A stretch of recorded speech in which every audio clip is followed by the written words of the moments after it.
माया की शादी के लिए काफी समय से पैसे जोड़ रही थी, क्योंकि एक गरीब की बेटी की शादी बिना दान दहेज के नहीं होती। कुछ समय बाद एक साजन नाम के लड़के का रिश्ता माया के लिए आता है। लड़का काफी पढ़ा लिखा था, जिसके चलते रिश्ता देखने आए लड़के की माँ शारदा कल्पना से कहती है, बहन जी देखिए, लड़की तो हमें साधारण परिवार की ही चलेगी, लेकिन हमें शादी बड़ी ही धूमधाम से चाहिए।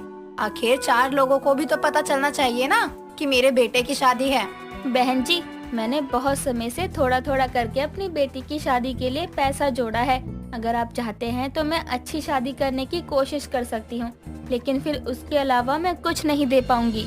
जी, हमें भी बस महंगी शादी चाहिए और कुछ नहीं। जिंदगी में शादी बार बार थोड़ी ना होती है, और मैं चाहती हूँ बस मेरे बेटे की शादी अच्छी हो, बाकी हमें आपसे कुछ नहीं चाहिए। जी समझती हूँ बहन जी, मैं अपनी जी जान लगा दूंगी इस गरीब को आपके अनुसार महंगी शादी करने के लिए कुछ भी करना पड़े करूंगी। बस शादी के बाद मेरी बेटी को खुश रखिएगा अपने घर में। देखिए, मैं भी एक गरीब घर से आई थी, इसलिए आप चिंता मत करिए।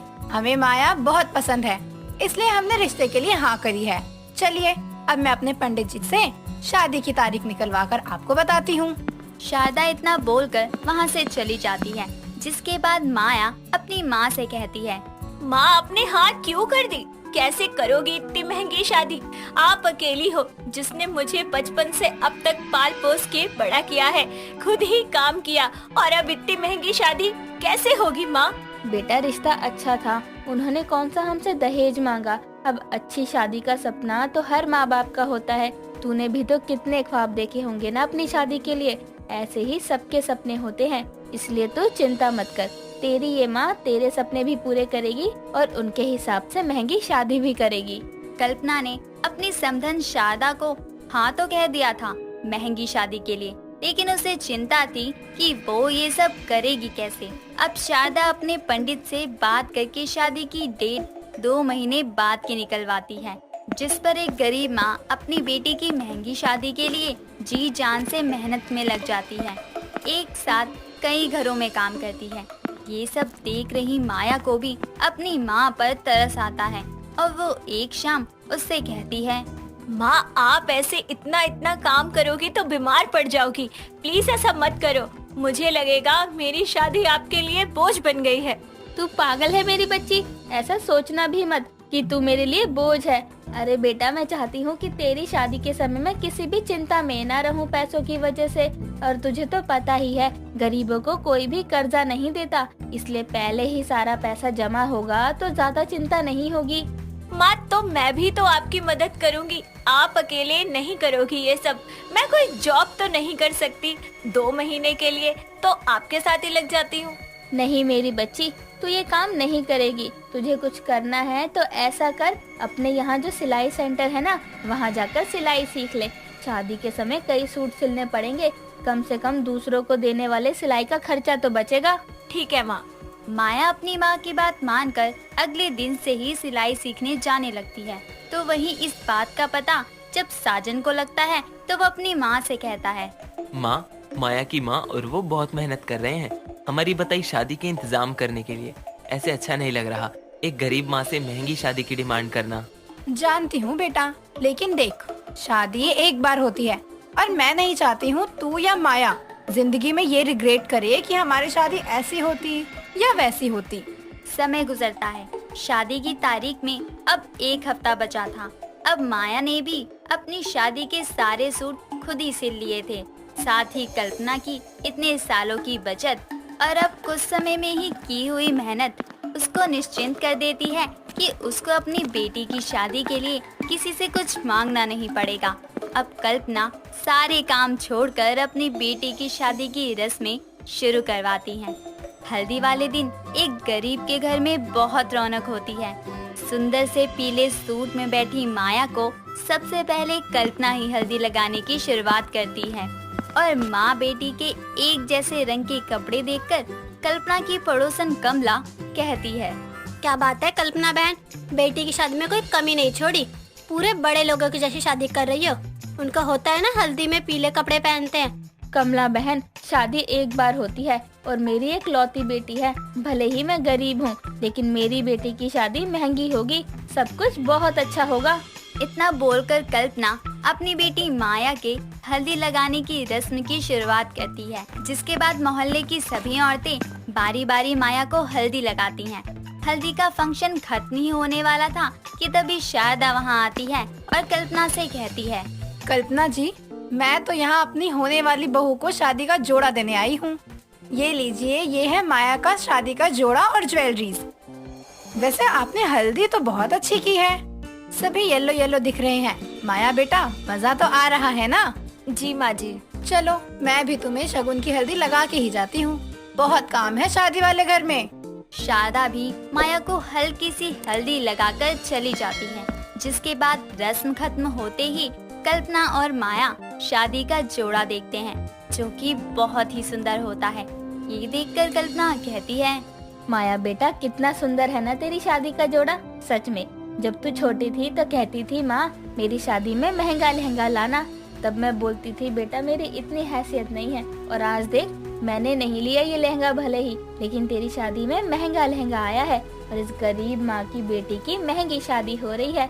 सब याद रखेंगे मेरी बेटी की शादी को। हाँ माँ, मुझे बहुत अच्छा लग रहा है। मुझे कभी लगा ही नहीं था कि मेरी शादी इतनी धूमधाम से होगी।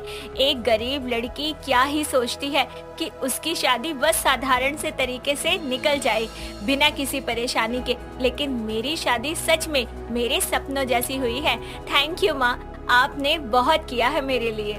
माया की इस बात पर कल्पना उसे गले लगा लेती है, जिसके बाद वो दोनों माँ बेटी अब अगले दिन की रस्म की तैयारियों में लग जाती हैं। अगले दिन मेहंदी के फंक्शन में कल्पना अपनी बेटी के लिए एक बहुत ही अच्छे मेहंदी आर्टिस्ट को बुलाती है।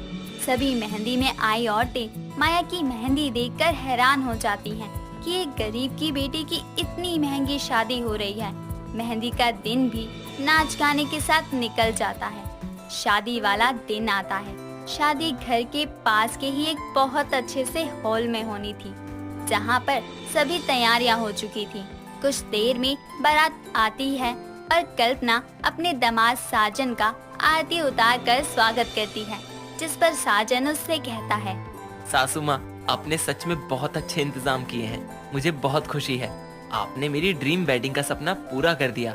बेटा, तुम्हारे कारण ही मैंने अपनी बेटी की इतनी महंगी शादी की। मैंने कभी नहीं सोचा था मैं ये कर सकती हूँ, लेकिन मैंने कर लिया। आज मैं बहुत खुश हूँ। मैंने अपनी बेटी के लिए बहुत अच्छा घर ढूंढा है। हमें भी तो बहुत अच्छी बहू मिल रही है कल्पना जी। कल्पना सबका स्वागत करती है। बारात के आने के बाद सभी पहले खाना वाना खाते हैं और खाने की बहुत तारीफ करते हैं। कोई नहीं कह सकता था कि ये सारे इंतजाम एक गरीब माँ ने किए हैं। इतनी महंगी शादी जिसकी सभी तारीफ कर रहे थे। कुछ देर में बहुत ही सुंदर सा मेकअप किए माया तैयार होकर सबके सामने आती है। उसको देखकर सभी के होश उड़ जाते हैं। शारदा अपनी बहू को दुल्हन के जोड़े में देखकर कहती है, नजर ना लग जाए, बहुत सुंदर लग रही हो बहू। माया अपनी सास के पैर छूकर उसका आशीर्वाद लेती है और अब शादी की रस्में शुरू होती हैं। सब कुछ अच्छे से होने के बाद दुल्हन की विदाई करके कल्पना अकेली रह जाती है।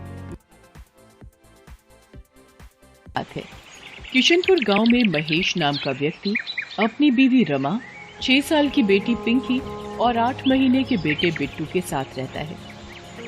जिंदगी एक पल में कितनी बदल जाती है, इसका सबसे बड़ा उदाहरण है महेश। वो एक केमिकल फैक्ट्री में काम करता था। एक रात फैक्ट्री में ब्लास्ट हो गया। उसे गंभीर हालत में अस्पताल में भर्ती कराया गया। जैसे ही रमा को पता लगा, वो भागी भागी अस्पताल पहुंची। काफी गंभीर हालत है आपके पति की। हम अपनी तरफ से पूरी कोशिश कर रहे हैं, आप भगवान पर पूरा भरोसा रखिए।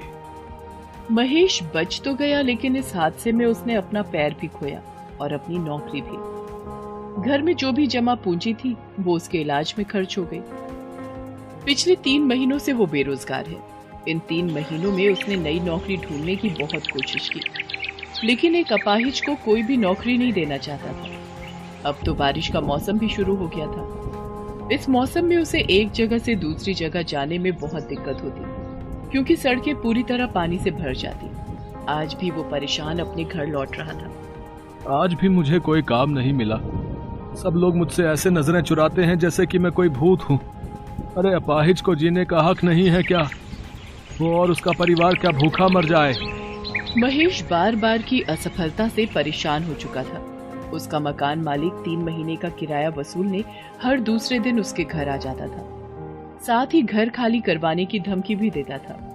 कल शाम भी वो आखिरी चेतावनी देकर गया था। इधर घर में अनाज का एक भी दाना नहीं था। पिछले 2 दिन से पूरे परिवार ने कुछ भी नहीं खाया था। उसे कुछ भी समझ नहीं आ रहा था कि अब वो क्या करे। वो ये सब सोचते सोचते जा ही रहा था कि तभी जोरों की बारिश शुरू हो जाती है। मुझे उस चाय की टपरी के नीचे छिप जाना चाहिए। कहीं बारिश में तबीयत खराब हो गई तो लेने के देने पड़ जाएंगे। वो चाय की टपरी के नीचे जाकर खड़ा हो गया। चाय की टपरी वाला चाय के साथ पकौड़े भी बना रहा था। लोग चाय के साथ पकौड़े खाते हुए बारिश का मजा ले रहे थे। उसे पता था कि घर में कुछ भी खाने के लिए नहीं है। उसने अपनी जेब में हाथ डाला तो उसे बहुत ही बड़ा 10 रुपए का पुराना नोट ही मिला। 10 रुपए ही है जेब में। क्या करूं? क्या करूं मैं? हम मियाँ बीवी तो पानी पीकर भी रह लेंगे, लेकिन बेचारी पिंकी कब तक भूखी रहेगी? अगर मैं उसके लिए पकौड़े ले जाऊंगा तो वो बहुत खुश होगी। पहले उसने बहुत सोचा, फिर उसने उन पैसों से पकौड़े खरीद लिए। थोड़ी देर बाद बारिश बंद हो गई। फिर वो पकौड़े लेकर घर पहुंचा, लेकिन घर के बाहर पहुंचते ही उसकी आंखों में आंसू आ गए। उसके बीवी बच्चे घर के बाहर खड़े थे और उसका 8 महीने का बेटा बिट्टू अपनी माँ की गोद में लगातार रोए जा रहा था। पिंकी सहमी हुई अपनी माँ का आंचल पकड़कर खड़ी थी और उनका मकान मालिक उनका बचा खुचा सामान सड़क पर फेंक रहा था। उसकी बेटी ने जब उसको देखा तो वो भागते हुए महेश के पास आई और रोते हुए कहने लगी, बाबा देखो ना, अंकल ने हमें घर से बाहर निकाल दिया और वो हमारा सामान भी बाहर फेंक रहे हैं। और जो मेरी छोटी सी गुड़िया थी ना, जो आप लाए थे, अंकल ने उसे भी नाले में फेंक दिया। महेश ने अपनी बच्ची को चुप करवाया और जाकर मकान मालिक के पैरों में गिर पड़ा। ये आप क्या कर रहे हैं मालिक? इस तरह हमें बेघर मत करिए। चुप कर, पहले 3 महीने का किराया हाथ में रख, फिर बात कर। मैं जल्दी ही आपके सारे पैसे चुका दूंगा।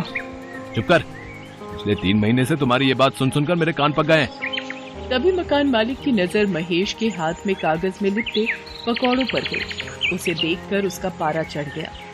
अरे रे रे, कितना झूठ बोलते हो तुम लोग। मेरा किराया देने के लिए तुम्हारे पास पैसे नहीं है और पकोड़ा पार्टी करने के लिए पैसे। चलो निकलो यहाँ से, मक्कार कहीं के। ये कहकर उसने उन पकौड़ों को उसके हाथ से छीनकर फेंक दिया। फिर वो अपने घर में ताला लगाकर निकल गया। महेश और उसकी पत्नी गिड़गिड़ाते रहे, लेकिन वो तो निर्दयी बना रहा। अब हम कहाँ जाएंगे जी? पता नहीं रमा, लेकिन कहीं तो जाना होगा ना।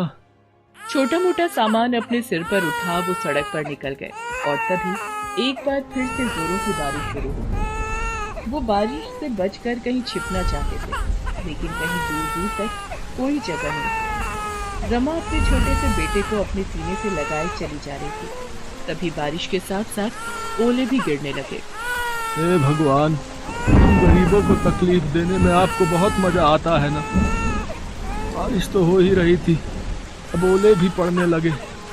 लेकिन तभी महेश की नजर सड़क पर पड़ी सीमेंट की पाइप पर गई। उसने सबको पाइप में छिपने के लिए कहा, लेकिन पाइप तक पहुंचने से पहले दुर्भाग्य से ओले का एक बड़ा सा टुकड़ा पिंकी के सिर पर गिर गया। उसके सिर से खून बहने लगा और वो बेचारी जोर जोर से रोने लगी। रमा ने झट से अपनी गोद से बिट्टू को उतारकर महेश के हाथ में दिया और अपनी साड़ी का पल्लू फाड़कर पिंकी के सिर पर बांध दिया। माँ, सिर में बहुत दुख रहा है। रो मत मेरी बच्ची, ठीक हो जाएगा। वो सभी पाइप के अंदर बैठ गए और बारिश के रुकने का इंतजार करने लगे, लेकिन बारिश रुकने का नाम ही नहीं ले रही थी। तभी उन्होंने देखा कि उनके सीमेंट वाली पाइप से कुछ दूरी पर एक बड़ी सी गाड़ी आकर रुकी। उसमें से 2 कपल बाहर निकले और बारिश में भीगने लगे। बारिश में भीगने का अपना अलग ही मजा है ना काजल। सच में अखिल, बारिश में भीगना और उसके बाद गर्मा गर्म पकौड़े खाना जन्नत सा मजा देता है। काश ये बारिश पूरी रात होती रहे तो मजा आ जाए। एक और महेश का परिवार बारिश के रुकने का इंतजार कर रहा था और दूसरी ओर कोई पूरी रात बारिश चाह रहा था। कितनी असमानता है ना भगवान की बनाई इस दुनिया में। महेश और उसकी बीवी यही सोच रहे थे, साथ ही बारिश के रुकने का इंतजार भी कर रहे थे। लेकिन बारिश नहीं रुकी और वो और भी तेज होती गई। सड़कों पर पानी भरने लगा और लगातार 2 दिन से हो रही बारिश के कारण बाढ़ वाली स्थिति पैदा होने लगी। उन लोगों की सीमेंट वाली पाइप में भी पानी आ गया। पानी उनके सीने तक पहुंच चुका था। रमा, हमें बच्चों को लेकर कहीं ऊंचे स्थान पर जाना होगा, नहीं तो हम सब डूब जाएंगे। तभी महेश ने पिंकी को अपने कंधों पर बिठाया और किसी सुरक्षित जगह की तलाश में आगे की ओर जाने लगा। तभी पानी का एक तेज बहाव आया और महेश का नियंत्रण बिगड़ गया और वो गिर पड़ा। पिंकी भी गिर पड़ी और वो पानी के तेज बहाव की चपेट में आ गई और पानी में डूबने लगी। पापा, पापा बचाओ मुझे, मैं डूब रही हूँ पापा, पापा। एक तो 2 दिन से भूखा परिवार, ऊपर से बारिश का कहर। महेश चाहकर भी अपनी बच्ची को नहीं बचा सका और पिंकी पल में ही उनकी आंखों से ओझल हो गई। पिंकी, पिंकी कहाँ हो तुम? पिंकी, आए मेरी बच्ची। लेकिन पिंकी ने कोई जवाब नहीं दिया। आज महेश खुद को बहुत ही असहाय महसूस कर रहा था और एक असहाय पिता की तरह ऊपर आसमान की तरफ देखकर कहने लगा, भगवान, तुम्हें जरा भी दया नहीं आती क्या हम गरीबों पर? पूरे पत्थर हो गए हो क्या? पहले तो मुझे अपाहिज कर दिया और फिर दाने दाने को मोहताज कर दिया, फिर सिर से छत भी छीन ली और अब मेरी बच्ची को भी ले गया। कान खोल कर सुन ले तू मेरे लिए भगवान नहीं, पत्थर है पत्थर। वे उस बाढ़ से किसी तरह बचने की कोशिश कर रहे थे, लेकिन उनके पैर जवाब दे चुके थे। भूखा शरीर अपनी ताकत खो चुका था। उनके पैर लड़खड़ा रहे थे और वो भी इस बाढ़ की चपेट में आकर डूबने लगे। हालांकि तब भी उन्होंने हाथ पैर मारे, लेकिन भूख ने उन्हें कमजोर बना दिया। दोनों एक दूसरे को पुकार तो रहे थे, लेकिन पानी के बहाव में वे पुकार अनसुनी हो रही थी। रमा, रमा, बिट्टू। लेकिन शायद मौत अभी उनके हाथ की रेखाओं में नहीं दिखी थी। तभी तो वो पानी में गिरकर बेहोश हो गए थे और बहे जा रहे थे। तभी बाढ़ राहत कार्य वालों की नजर उन पर पड़ी और वे उन्हें अपनी नाव में बचाकर राहत शिविर ले आए। इस बारिश में हम तीनों तो बच गए रमा, लेकिन इसने हमसे हमारी पिंकी को छीन लिया, हमसे छीन लिया रमा। वे दोनों एक दूसरे को पकड़कर रो रहे थे कि तभी एक नन्ही सी बच्ची, जिसके हाथों में बिस्किट और ब्रेड का पैकेट था, वो पैकेट उसको राहत शिविर वालों ने दिया था, उनके पास आई और पीछे से आकर बोलने लगी, बाबा, बाबा क्यों रो रहे हैं आप लोगों को भी भूख लगी है ना?